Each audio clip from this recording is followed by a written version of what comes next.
Why has Puerto Rico not recovered from Hurricane Maria? Thousands of people are still without power, while Donald Trump denies the scope of the disaster's death toll. I'm Imran Gavda, and today's Newsmaker is Hurricane Maria 1 year on. Maria slammed into the island with 250 km/h winds and caused floodwaters to rise more than 2 meters. Dozens of people were killed during the storm. Infrastructure was decimated, and the worst blackout in American history went on for months. 1 year on, Maria remains in the news despite deadly storms hitting elsewhere. That's partly because President Donald Trump tweeted that 3,000 people did not die in the disaster. Well, a George Washington University study says nothing could be further from the truth. It cites a lack of antibiotics, electricity, and aid for causing thousands of deaths after the storm. But Trump's supporters say it's not Washington's fault that Puerto Rico finds itself in this predicament. They say that before Maria, the island's government was already presiding over a crisis, with debt running rampant. Well, as the blame game ensues, Puerto Ricans are still suffering, as you'll see now in this special report from TRT World's Edis Tianchan.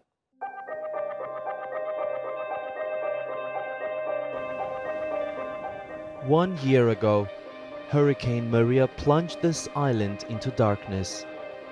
The extent of the destruction was unprecedented. And this is how things look today. Blue plastic tarps instead of rooftops, and houses waiting to be rebuilt. This is the U.S. territory of Puerto Rico. The silence was deafening. There were no dogs barking, no cars, obviously. But it was only broken by the sobs and screams of people realizing that their lives were now under rubble. Water inundated large parts of the island, making some towns inaccessible. When you go through a catastrophe of that level, everything gets disrupted. Many hospitals were not functioning to their capacity. Many doctors who had clinics in remote areas could simply not open them. Puerto Rico has seen many storms over the years, but Maria was different, unlike past hurricanes that had affected only certain areas. It battered most of the island, badly damaging its entire infrastructure. Life as people knew it came to a standstill. The loss of power and communications across the entire island basically meant a government shutdown. It took weeks for the government to even get hold of staff. Then they had to mobilize resources, and all this delayed the response time for them to be able to provide the much-needed help. It's the U.S. government that's responsible for emergency relief in Puerto Rico. But the mayor of San Juan says the Trump administration didn't act quickly enough. And at some point I said, look, if this doesn't get taken care of, we will see deaths in the thousands. And it was evident to me that the help was not going to get here in time to save people's lives. Thousands were stranded, some in urgent need of food, water, and medical treatment. And the conditions meant that local and federal governments couldn't get to them soon enough. Health problems that emerged at the time were getting more and more complicated. People who had asthma were getting worse, and those with diabetes and hyper blood pressure. So due to a lack of organization in the health sector, the death toll was rising. In the days after the storm, the death toll stood at 16.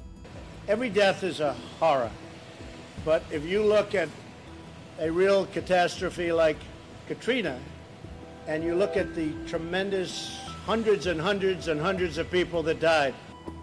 2 months later, the figure rose to 64. But a year later, a study commissioned by the governor of Puerto Rico puts the figure at nearly 3,000. The figure makes Maria the deadliest natural disaster in U.S. territory in a century. I think we did a fantastic job in Puerto Rico. We're still helping Puerto Rico. The governor is an excellent guy. U.S. President Donald Trump says the response effort was successful, and he also disputes the death toll. Back in Puerto Rico, reconstruction continues. At least for those with access to the right resources. Janet is in the military reserves.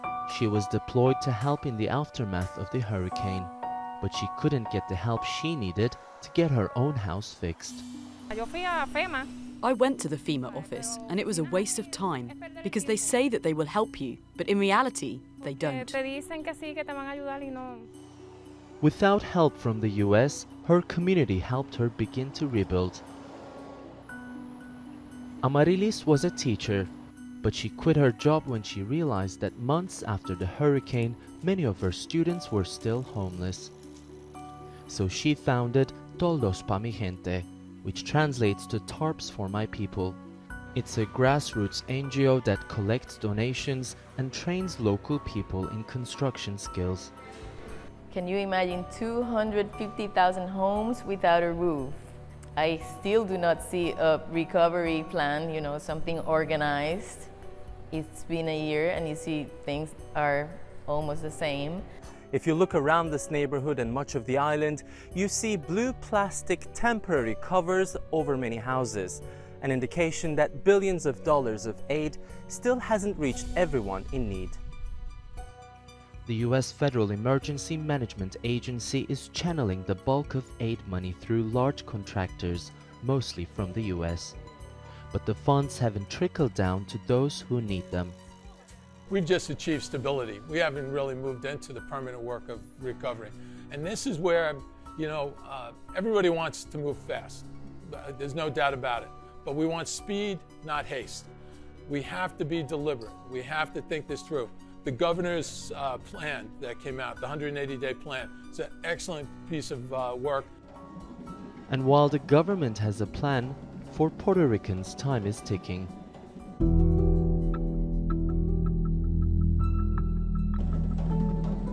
Puerto Rico is a Commonwealth territory caught in debates about US statehood and full independence. Puerto Ricans have US citizenship and the island is integrated into the US economy. It has limited representation in the US Congress, but residents of the island do not get to vote for the US president. It took 2 weeks for Donald Trump to pay a visit to hurricane-hit Puerto Rico. And when he got there, he spoke more about money than solidarity. Now, I hate to tell you, Puerto Rico, but you've thrown our budget a little out of whack. Comments that still plague Puerto Ricans a year on. I think people are now more aware that we must face the challenges as a people on our own. We are aware also that federal aid will be there, might be there, but do not rely on that. Do not depend on that. The Trump administration's approach to the disaster led many Puerto Ricans to question the value of their citizenship. I feel we've been treated as second-class citizens, although our young people are in the armed forces, although the US companies do not pay taxes here, or they have these benefits of very low taxes. I don't think people feel very American now. But tensions between the US and Puerto Rico started long before Maria. Poverty is at 45% and Puerto Rico has about $74 billion in debt. But its special status means there aren't any regulations that would even allow for a bailout. Puerto Rico's relationship with the mainland United States has been a constant debate, but Hurricane Maria has become a turning point. For many Puerto Ricans, it has highlighted the true nature of this relationship and will continue to shape the identity of citizens for generations to come. It is Tianshan, the Newsmakers, San Juan, Puerto Rico. Well, joining me now is Mayita Melendez. She's the mayor of the Puerto Rican city of Ponce. In San Juan is Jorge Rodriguez. He's the CEO of the engineering firm Passive. And finally, in Philadelphia is William Gonzalez. He's the executive director of SEBA, a coalition of Latino community organizations. Thank you all for joining us. Mayita Melendez, if I can begin with you, ma'am. When you first heard President Donald Trump question the death toll, How did you feel? I have to tell you that we appreciate what has been done by the federal government. But we reiterate our demand for equal treatment during this reconstruction period. We also call for the president to treat this issue with the sensibility, the respect that we need, and the seriousness that the American citizens for Puerto Rico deserve. Some of his comments may be, I will say, have been misguided and frankly unacceptable. And moving forward, we expect from the president to focus on what is real important, the needing of the people, the aspiration of the people to be resilient. Jorge Rodriguez, has there been disrespect and unequal treatment from the federal government and the president himself? I will, I will categorize it not as disrespect, maybe some lack of understanding. But I will say yes to the answer if you had said the local government, because the first one to say that we had 16 deaths and to press on it for more than 5, 6, 7 months until the press called on him was our local governor. So, federal government is here to assist, not to lead, and enable local government's lack of capabilities in disasters like these. And when you have a local government that doesn't have the competencies, the systems, the process to be able to enable that assistance, you have to go to the root cause of the issue, which relies 100% on our local government. We have a bankruptcy of almost $120 billion, and that's not caused by the federal government. That's caused by our own government.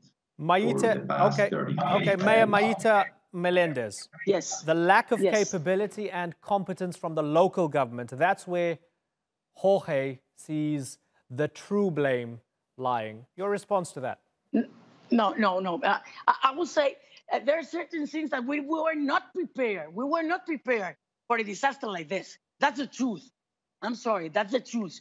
But the first responder were the mayors. We didn't have communications. We didn't have open roads. The roads were closed. So it was a completely disaster. This is, since FEMA has told us, this is the first big disaster in the whole American nation.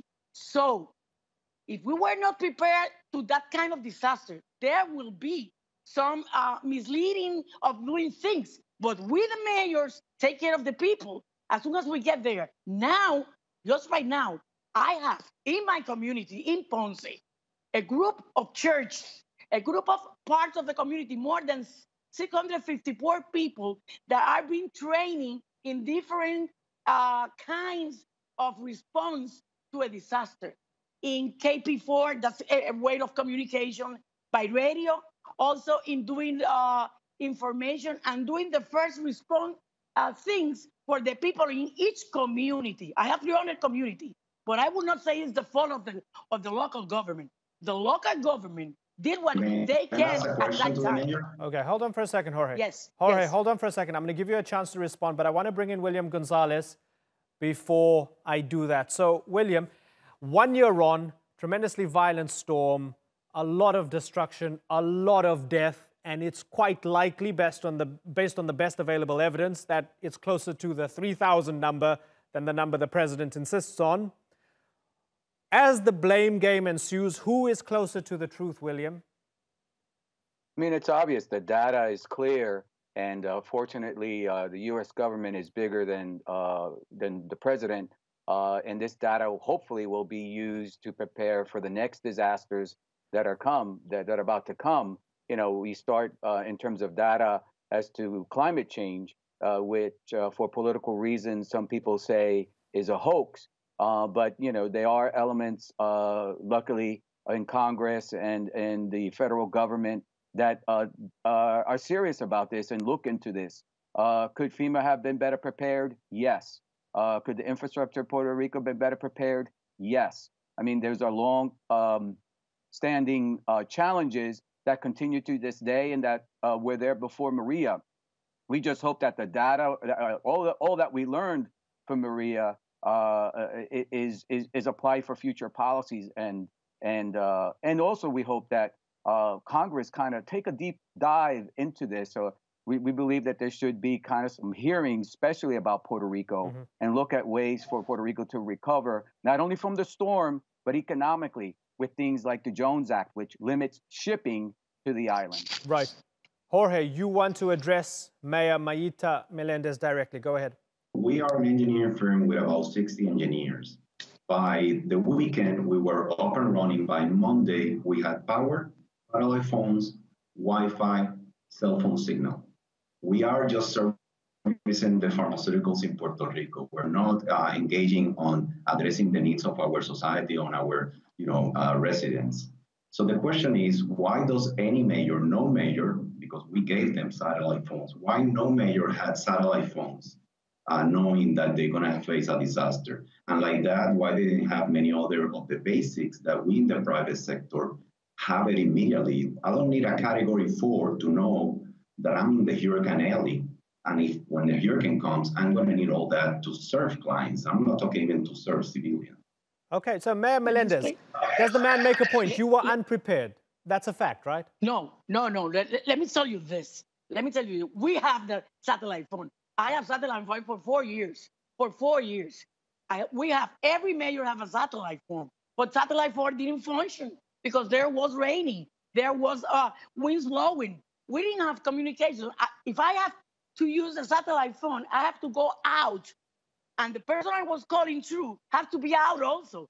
The satellite phones were not functioning.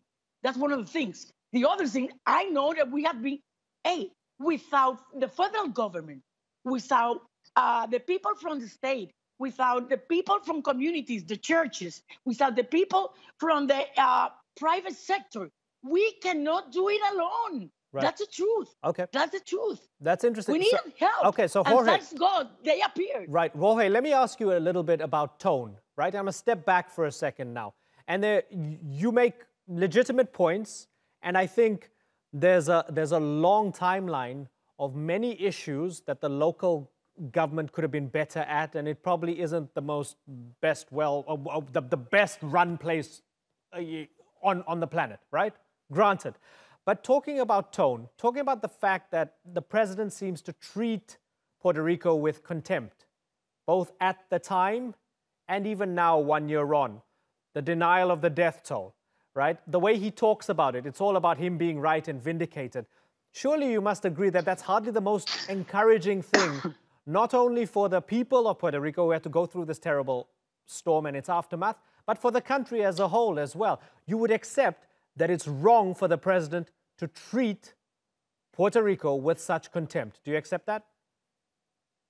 100%. Let me make it clear, first of all, Ms. Mayor, you had satellite phones 3 weeks after because my foundation, Pacific Foundation, donated the satellite phones to the mayor.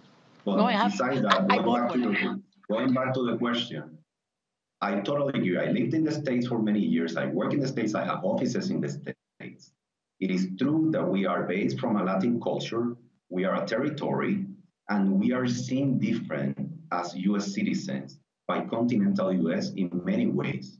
Sometimes they don't know we use the dollar. Sometimes they don't know that we're U.S. citizens. Sometimes they don't know that we go to war. Of course, there is misunderstandings today about us as Puerto Ricans being U.S. citizens.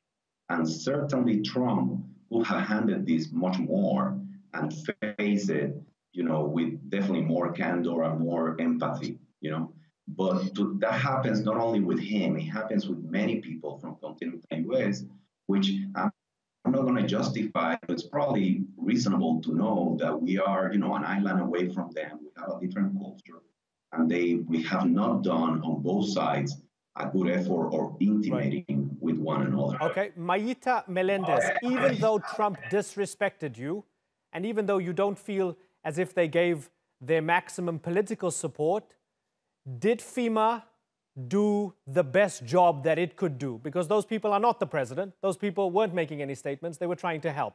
Did they do the best job that they could have? But for the first 3 weeks, we the mayors, for example, in Ponce, we the mayors, and I as the mayor, I get all my staff and my people in my municipality in charge of everything in Ponce for the first 3 weeks. When they appear, Alejandro de la Campa called me, and I asked them, roads, we are open already the road. We have then going to the rural area. We have 18 wards in the rural area, 13 in the urban area. I cannot go through the rural area yet because there were no roads open. So when they came, they began to work with us. The thing is that the disbursements of the money have gone very slowly. And for example, up to now, I have submitted to FEMA all the audits, every information they asked for, every real federal information. We have worked since many years. We have worked since 1985 with federal funds, more than $500 million here. And I submit everything. Up to now, those 6.6 million I have submitted to FEMA, they have only sent me 3.1 million. That's one of the things. The second thing is that I have to say to Jorge that I have to be grateful to all the private sector. They gave me phones, yes, but I get until 5 satellite phones, 5, and they didn't function. I see. They didn't function. Even the dean of the School of Medicine sent it to me also. FEMA respond 3 weeks later. The Army respond, the Army Corps of Engineers, everyone. But up to now, they change people every 3 months. Right. Then the versions of the Storm 4 Act change. They at the same time, I had an excellent relation to the people of FEMA. La batería. Go ahead. We can see it, yes. Okay. I had an excellent relation with the people of FEMA, my branch here in Ponce. We have an excellent relation. We meet every 2 weeks. We had meetings, but I have told them that the reimbursement of the money is going slow. Let me tell you one thing to Jorge. Jorge, we don't have representation in Congress. When I went to see Congressman, I went to see Natural Legal City. I talked in the Natural Legal City. I talked to the U.S. Mayor. I have talked to Elaine Duke. I have talked to Pamela Hughes-Patenaude. I have been with Neil Ratcliffe from CDPG there, but things are going slowly. And I know because we are in a group of mayors that are from other opposition political party. And we have met together with mayor from the state. And we have made an excellent connection with them. And they have told us in many ways that it will be long period of reconstruction. For example, in New Orleans. Right. New Orleans, they have told us they have been 13 years and we don't net. But we are not, we are a territory. You said it. We don't have representation in Congress. We have a strong voice. Jennifer Gonzalez is doing an excellent job. But Elizabeth Warren told me, you have to come here because at the beginning, only 10% of the people from Congress knew that we were American citizens. Oh, that's fascinating. Now, after okay. That's an interesting point. And you say Elizabeth Warren herself told you that. William Gonzalez, is that at the heart of it all? Because we know that Reconstruction was hard even in places like New Orleans after Katrina. But those places are seen as, they're part of the mainland, they're not territories. They're seen by some Americans as being... Yeah, they're seen as fully American because they have the representation. Has it been a hindrance, William, that Puerto Rico doesn't have that representation, and perhaps that's why it wasn't treated as a top priority by the federal government? Is that true? Yes, not only that, but you're competing against two powerful states that have large representation in Congress. Remember that Harvey struck Texas and that Irma struck Florida. So yes, when you're competing for resources, for disasters that occurred in the same almost time of the year, and then when you add to that additional resources that are needed to address the fires in California, another large congressional delegation, you have some huge challenges. In terms of also the awareness of the electorate of the United States, our colleague mentioning how a lot of people don't know that the Puerto Ricans are part of the United States. If you listed the contributions of U.S. Of veterans in U.S. Military, and you listed people from Puerto Rico, they would come among the top 15 if you included the 50 states. So the contributions of Puerto Rico to the benefit of the United States are huge. And I'm just talking about, in terms of blood and service. But if you also look economically, that's you can add up the numbers. Instead, Puerto Rico is portrayed as a drain and as a problem and as a foreign entity. So there's a lot of work that needs to be done. And that's why I think it's important that Congress take a look at the Maria problem and see and learn from it, because sadly, Puerto Rico will have more storms. And if it's not Puerto Rico, we're talking about Puerto Rico, but another territory, the U.S. Virgin Islands, suffered a hurricane before Maria, Irma. So I think these are important things that the United States, if it want to look at its totality, needs to address. Yeah. So, Jorge, with all the political odds stacked against the territory, don't you think that you need to cut the local government some slack because they did the best that they could have given the circumstances? No way. Let me put my engineer hat out. In any process, you measure yield efficiency. In Puerto Rico, when you put 100, you get out 10 or 12. There is corruption, there is inefficiencies, and there is lack of 21st century processes. We still get our licenses, we still get electricity, services from government. We have to go physically. Nothing is done online, and billions of dollars have been given for that.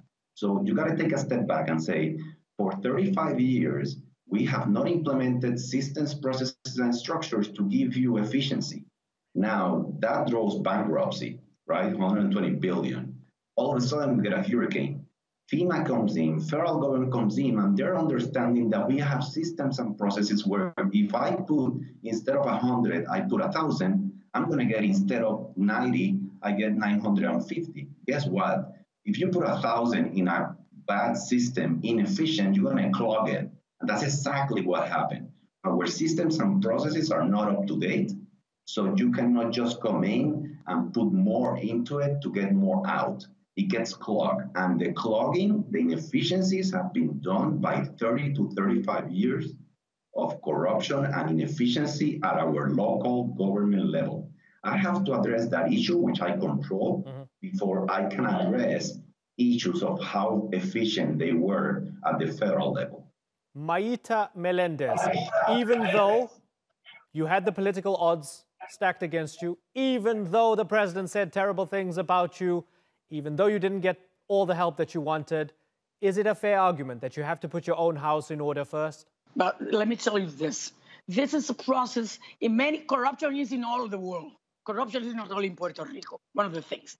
And it is not due, the death is not because of corruption. The death is because the administrators of Puerto Rico, the governors that were in Puerto Rico, mislead many other things. And they have been explained it. We have been imposed a board, a financial management oversight board, imposed by Congress, because we are a territory. We are a territory. It was not the same thing in Detroit. It was not the same thing in New York. It's different thing. There is corruption also in Detroit. There was corruption in New York also. There are many things that have to be put in line, and the governor of Puerto Rico is trying to do it. I have been a dentist for 31 years. I came from the private sector. Now I have been a mayor for 9 years up to now, and I took a municipality with a debt of $45 million of deficit, and I have almost 32% of my 100% people. I have 1,400 people in full-time job. The others 500 are in part-time. If I haven't taken measures, I would be closed 9 years ago. But I took measures. I doing things in the right way. I work for the service of the people. That's what we are elected for serving the people, main services for the people. And we in Puerto Rico are trying to do. If there are people that do corruptions, they will be in jail, and they will have to be there. But not everyone do it. I have to tell you this. Churches did a great job. Private sector, like Jorge knows, had an excellent job. FEMA and federal government and Congress, we have to be thankful. I know what the president knows. He's a powerful, rich man, but the sensibility in a way of talking about the death of the people. Come here and see what was happening here. I cried many times. The first 133rd day, I slept only 3 hours a day because we were out in the street with my people. My daughter, who is a granddaughter of 7 years old, she went with me, giving water, giving food, everything. So corruption is another thing, but misleading in administrative way of doing financial areas. And let me tell you this, is another thing. Okay. But the way you work in the private sector is not the same. I do know the law on the government is different. The financial and the area that have to be with accountability. Okay, and people are still grappling with this because people see the corruption as one of the root causes for why it could have been better in the aftermath and less people could have died and there could have been less devastation. This is a debate that will continue to rage 1 year on. The impact of the storm still continues. Thousands are displaced and we wish them all the best, and we wish the local government can do a great job at repatriating them and getting them back to their homes. But for the moment, I've got to move on. So Mayita Melendez, Jorge Rodriguez, and William Gonzalez, I thank you very much for joining us here on the Newsmakers. Thank you to all of you. Thank you to all of you.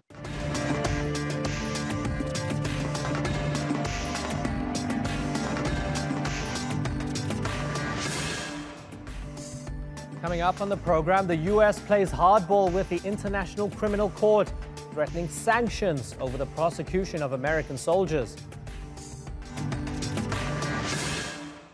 Donald Trump's national security advisor has sent a warning to the International Criminal Court. Proceed with a case against U.S. troops, and Washington will fire back with sanctions. Let's be clear, the United States has never fully cooperated with the ICC under any administration.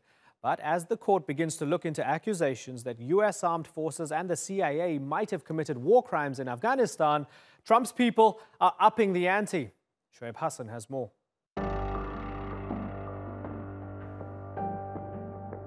I want to deliver a clear and unambiguous message on behalf of the President of the United States. The United States will use any means necessary to protect our citizens and those of our allies from unjust prosecution by this illegitimate court. We will not cooperate with the ICC. We will provide no assistance to the ICC, and we certainly will not join the ICC.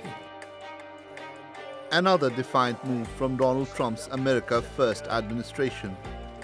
His national security advisor is angry the International Criminal Court is considering a request by its prosecutors to investigate allegations of torture and abuse by U.S. forces in Afghanistan.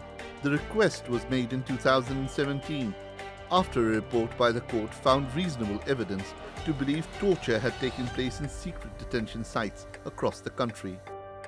The allegations have been rejected by the U.S. The International Criminal Court was formed under a 2002 agreement called the Rome Statute.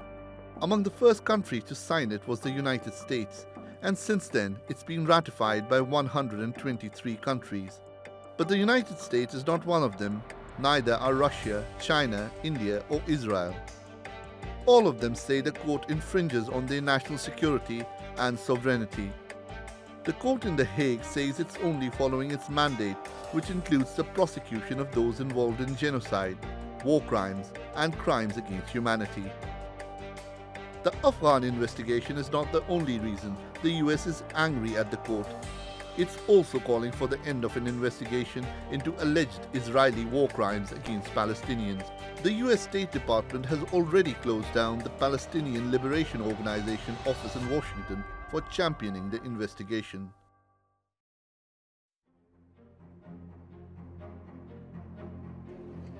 But it's not just the bigger and more powerful nations that are critical of the court. What we noticed and observed is that the ICC focuses much more on African leaders, African heads of state, and even sitting African presidents, whereas elsewhere in the world a lot of things have taken place. Many violations of human rights, blatant ones. Blatant violations are perpetrated elsewhere, but nobody speaks about it, and therefore there are double standards here. The ICC has had mixed success. Congolese warlord Thomas Lubanga became the first to be convicted of war crimes in 2012. And 2 years later, Congolese militia leader Germain Katanga was also convicted over the massacre of villagers. But there are several outstanding arrest warrants, including one for Sudanese President Umar al-Bashir, who's accused of war crimes and genocide in Darfur. So, is the ICC a fair mechanism to mete out justice? Or do nations like the United States undermine its authority? Shoaib Hassan, the Newsmakers. Well, to discuss this, I'm joined from Cambridge, Massachusetts by Alex Whiting. He's a former ICC investigation and prosecution coordinator. In Washington, D.C., we have former U.S. Assistant Secretary of State Stephen Rademacher, who served in the George W. Bush administration. And in Addis Ababa, Awal Allo. He's a lecturer at Keele Law School. I thank you all for joining us. Let me start with you, Alex Whiting. It was some speech by John Bolton at the U.S. Federalist Society, gunning for the ICC. Brutal. Was it justified? No. Well, we've seen this speech before. We've seen this movie before, and it failed the first time that John Bolton led this kind of policy back in 2002. Ultimately, the President Bush and Secretary of State Condoleezza Rice rejected the strategy because they saw that it was contrary to U.S. interests, that a policy of complete hostility to the ICC is swimming against the tide. And so they moved to a more nuanced policy, which every administration since has maintained. So Bolton is trying to return to this failed strategy. It's both unjustified and unwise. Stephen Rademacher, the ICC is already dead to us. Some would say, methinks the lady doth protest too much, I think, as they say. Does the US have something to hide? Why is it okay for the ICC to investigate everybody else, but not the United States, if there's reasonable suspicion or probable cause? I don't think Secretary Bolton said it was okay for the ICC to investigate everybody else. The United States has nothing to hide. The ICC is a completely failed institution. As Secretary Bolton pointed out, it's spent about $1.5 billion over the course of its existence, has 8 convictions to show for it, of which he didn't point this out. 4 of those, who are supposed to be among the worst war criminals on the planet, were sentenced to terms in prison of 11 months or less. So the ICC has very little to show for itself. I think it's going to try and make up for all the deficiencies of its past by turning against Americans. And the differences between today as compared to the Bush administration, during the Bush administration, the ICC prosecutor was not actually making efforts to bring American soldiers and American personnel before the court. But today, that is exactly what the prosecutor is doing, which I think accounts for some of the comments that Bolton made. So to be clear, you believe that the United States is being deliberately singled out? Well, the ICC has a record of almost unbroken failure, and I think it needs, as an institution, it needs to demonstrate success somewhere, and I think the effort to commence an investigation in Afghanistan may represent that. Right, okay, but say, for example, 2012, Thomas Lubanga, sentenced to 14 years in prison, DRC. He sort of brought children into his militia, right? Sentenced for conscripting children as child soldiers. You would accept, even though they don't have a fantastic record, someone like Lubanga deserves to be behind bars, right, Stephen? If you're asking me whether he deserves to be behind bars, absolutely. There are plenty of war criminals out there. The question is the ICC the most effective institution for bringing them to justice? And I think after expending $1.5 billion, and as I said, only bringing 8 individuals to justice, 4 of whom were sentenced to 11 months in prison or less, that's not much of a record of success. Well, Allo, as we look at the big picture here, it's in a way somewhat ironic that the Trump administration and many African countries both don't like the ICC, perhaps for slightly different reasons. What does this tell us about international justice right now? Absolutely. African countries have been expressing concerns around the ways in which the ICC has been investigating cases. But the concern that's expressed by African countries is slightly not slightly, actually, radically different from the concern that the United States has been expressing. In Africa, the problem is that while there are war crimes and other crimes that fall within the jurisdiction of the ICC committed elsewhere, outside the African continent, almost 10 out of the 11 cases the court has considered in the past is from Africa. So there is this concern that the ICC is singling out African countries and excessively focusing on Africa, and therefore there's a perception on the part of leaders that this is an institution that's being used as a tool by Western countries to go after African leaders. But in terms of the United States, I think the United States has not been a party. The United States have done everything it can, frankly, to undermine the ICC. Now, to claim that the ICC has not been effective, when in fact it's the United States that in so many ways undermined the ICC. In some cases, actually used the ICC. In the case of Sudan, for example, using its membership of the Security Council.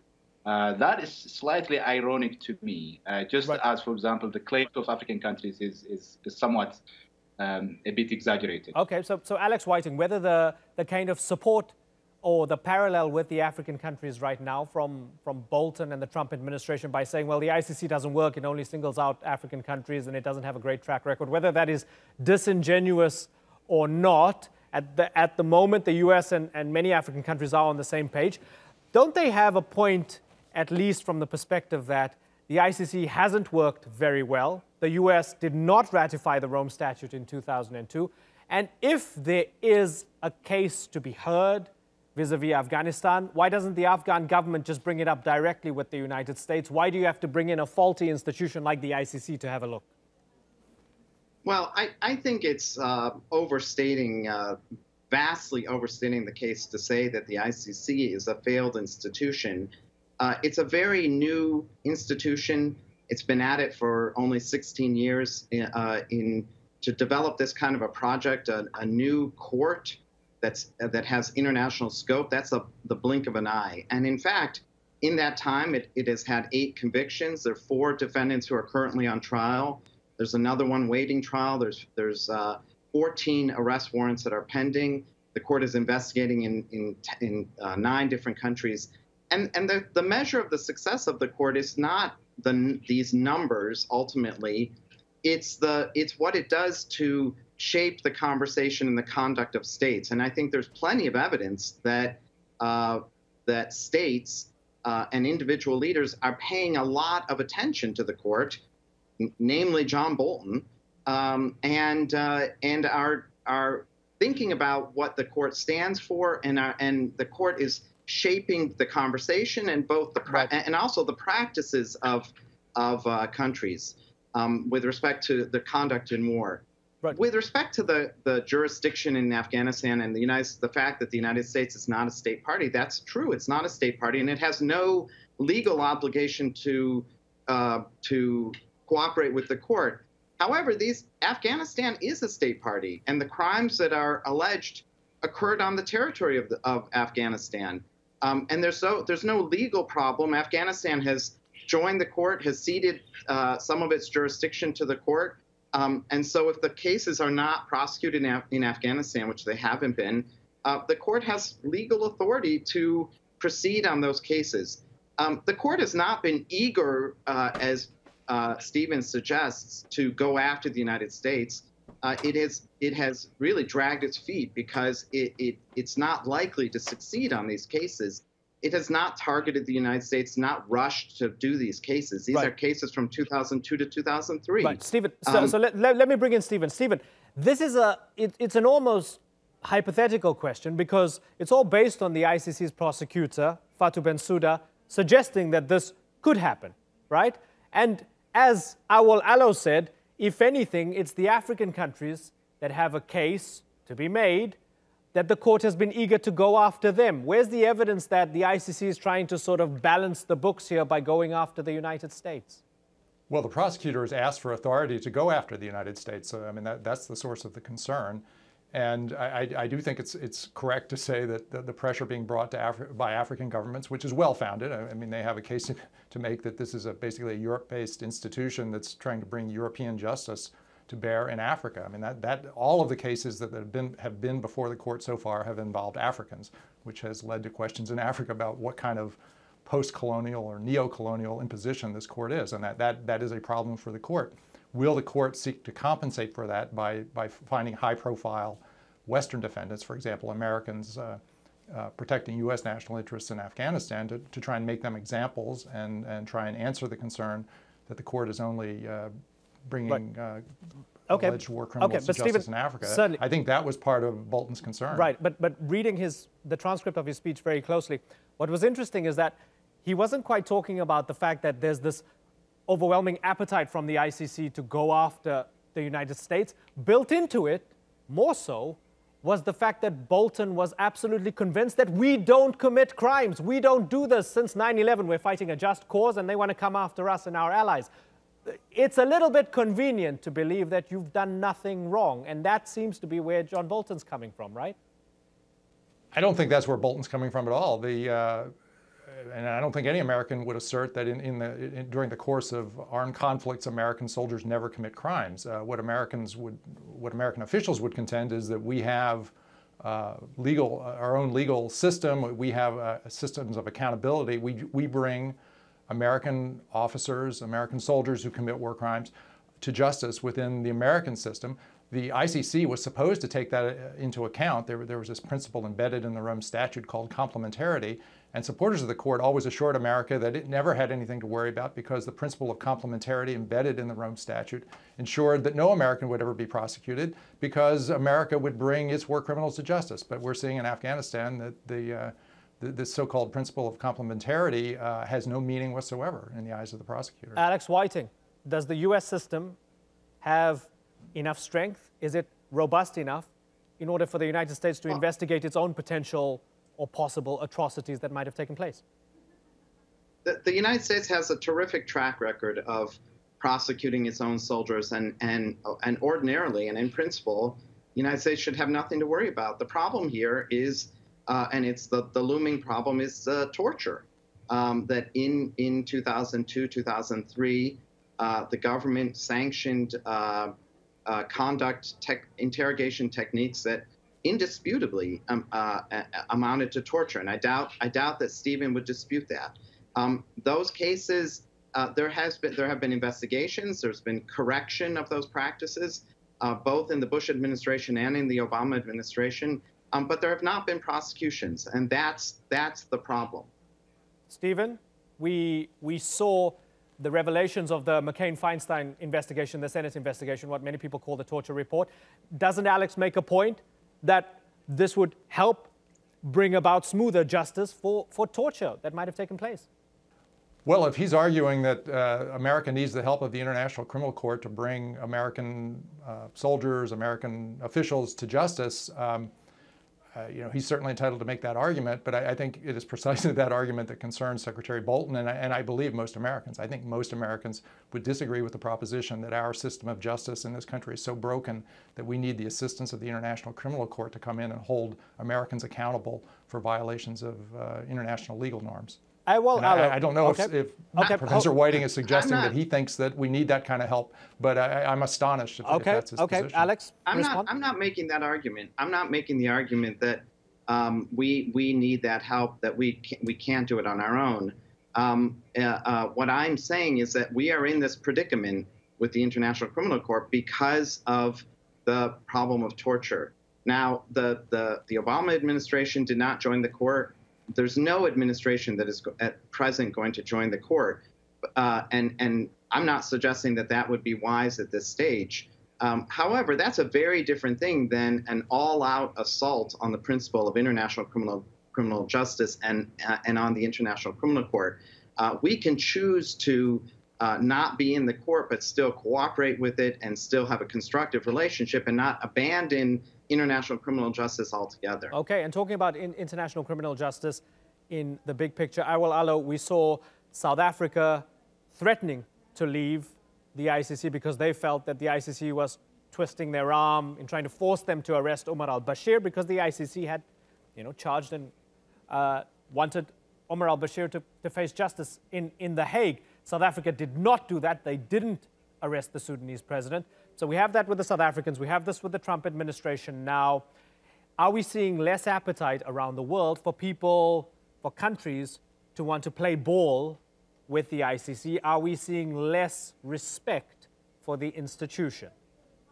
What we know for sure is that the United States and the Europeans are equally complicit in the crimes that are set out in the Rome Statute. And in most cases, most European countries are not really willing to prosecute individuals when they commit these crimes outside the United States, in most cases in the battlefield, or for Europeans as well. This is true, for example, with respect to British soldiers in Iraq, the case of torture that the two guests have been talking about. But I think one of the concerns in Africa here is precisely the kinds of exceptionalism that we see in the West that claims that no, the ICC should not have any jurisdiction over our soldiers and servicemen, but it is absolutely fine for us to refer those countries that are not parties to the ICC through the Security Council. Therefore, the ICC would have access, would have jurisdiction over these countries. And a lot of African countries find this problematic. And I think the case of the South Africa, the Rwandan situation, not Rwanda, the Burundi situation, are different. So there are some African countries who are authoritarian and repressive at home and use this neo-colonial argument to somewhat shield their own repressive practices. But the South African case is slightly different. Okay. Well, Awal, Stephen, and Alex, unfortunately, I've got to move on.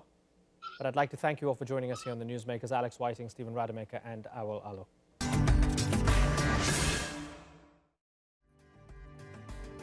That's all for this edition of the Newsmakers with me, Imran Garda. You can check out more of our stories on YouTube, Facebook, and Twitter. Remember to like, follow, and subscribe. Until next time, thank you for watching. Bye-bye.